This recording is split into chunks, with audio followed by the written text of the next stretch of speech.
I'm your review guide, and today I'm going to be doing a comparison between the LG NanoCell 85 series and Samsung TU8000. And if at any point during the video you want to go check out either of these TVs, I put Amazon links down below for the US, UK, and Canada.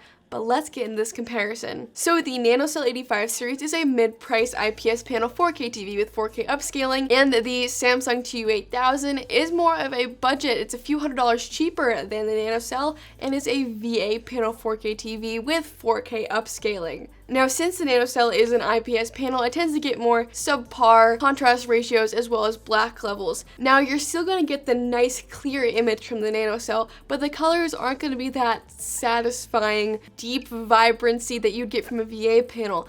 And also, the black levels are a little bit more like a dark gray than a deep black.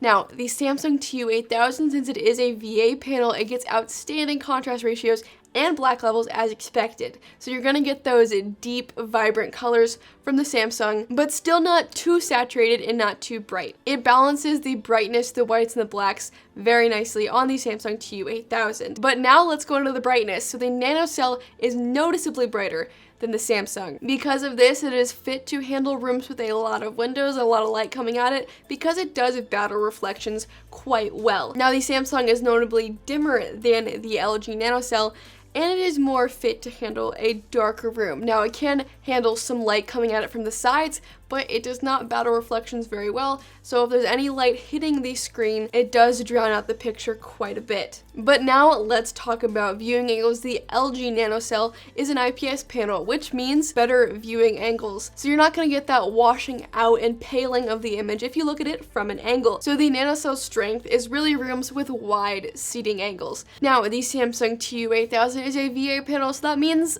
not so great viewing angles. Now, compared to other VA panels that I've witnessed, the washing out effect and paling of the image is not bad for this TV, especially in this price point. But an IPS is always going to win out over a VA panel, so this TV is better suited for more narrow viewing angles or a direct view. But now let's talk about the internal TV speakers that comes with each of these TVs. So the LG NanoCell really blew me away in terms of its mimicking of surround sound. I was not expecting that from internal TV speakers. It provides an immersive audio experience. It does lack bass like any other internal TV speaker because it does not have any designated subwoofers, but again, it's very immersive and it keeps its audio quality as the volume goes up. It does not get distorted. So the LG NanoCell 85 series has very impressive bass audio systems. Now, the Samsung TU8000 is above average for its internal TV speakers. Now, it's nothing groundbreaking, and it doesn't get as immersive as the LG NanoCell. Again, it is a few $100s cheaper, but it can still get loud and hold its audio quality as it goes up in volume. So it doesn't have that ability to mimic surround as much as the LG NanoCell does, but it still has a very enjoyable audio experience. And you're not going to need a soundbar for this TV if you don't want to fork out the extra money to buy one. But now let's move into the gaming experience of these two TVs.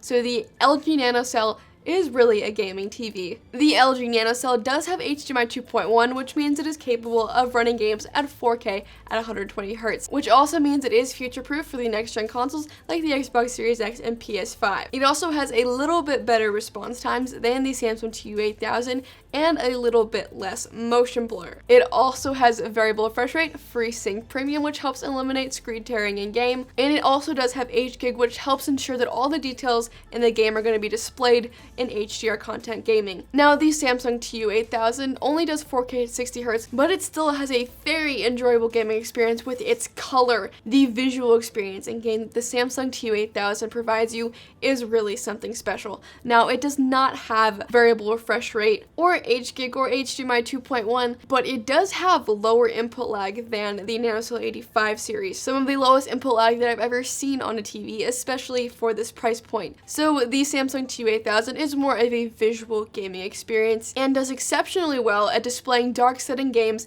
in a dark room. But now let's move into the operating system and remote. So the LG operating system is very similar to the Samsung, but the LG has a more smoother animation and it goes more in depth. Now, the remote is more of a standard remote. It has a lot of buttons. It does have a number pad, which makes it really easy if you do watch cable. Now, the Samsung operating system is a little bit more snappy when you're using it, but it is very easy to navigate to different picture settings or inputs, even a little bit easier than the LG's. And the Samsung remote is a lot more minimalistic and looks a lot cleaner in my opinion. If you don't watch cable, then there's really no use for the number pad. So I would say that this remote looks better and functions better for somebody who streams their content. But now let me tell you the sizes and prices that each of these TVs are available in. So for the NanoCell 85 series, the 49-inch comes at $600, the 55 at $850, 65 at $1,000, and 75 at $1,400. The Samsung TU8000 has quite a bit more sizes to choose from